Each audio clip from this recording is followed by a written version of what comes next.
Good job. Loved the UP style car accident and instant justice.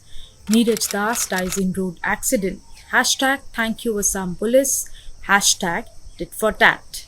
These are some tweets celebrating the death of Neeraj Das, a man with a criminal record of drug trafficking and the prime accused in the lynching of student leader Animesh Bhuya in Jorhat district of Assam that took place on the 29th of November. Das was killed allegedly in a road accident at around 1:30 am late on 30th November by police who claimed that he tried to escape from police custody. In an apparent reference to Das's death, State Director General of Assam Police Law and Order GP Singh had tweeted Newton's third law. For every action, there is an equal and opposite reaction. State Chief Minister Himanta Biswa Sharma also tweeted, Assam will be free of crime and criminal, come what may, just right after the death of Neeraj Das.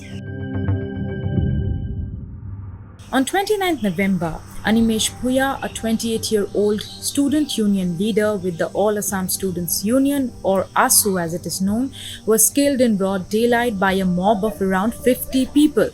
This happened as heated argument took a violent turn after it was alleged that Bhuya and his two companions' vehicle had hit an elderly man.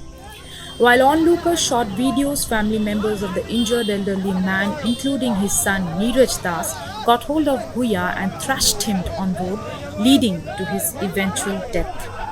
Outraged by this, ASU called for a bandh after giving the police 24 hours to nab the culprits. Now 13 people were arrested on 30th November, including Neeraj Das. But soon after that we got the news of Neeraj Das dying in an accident while attempting to flee from the police. The police claimed that he was leading them to some spots where a drug consignment was there, but as he jumped out of the police vehicle in order to escape custody, another police vehicle lost control and accidentally rammed into him. They also claimed that 3 police personnel were also left injured in the incident. Neeraj Das's death wasn't reported to be a part of an encounter or a fake encounter. It's been alleged to be an accident. Nonetheless, many are seeing this as the Assam police delivering justice. What is concerning, however, is the increasing number of encounter incidents in the state, as the Himanta Biswa Sharma government emphasizes on a zero-tolerance policy regarding criminals. According to police records, there have been 50 encounter incidents. Yes, 50. Just between 10th May and 27th September, where 27 people have been killed and 40 injured.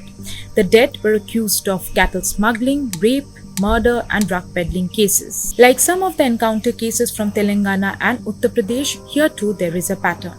Suspected militants and criminals reportedly try to snatch service weapons or attempt to escape from custody when they get killed. Unquestionably, the lynching incident was a heinous crime. However, there are some questions for the state, police and the public at large.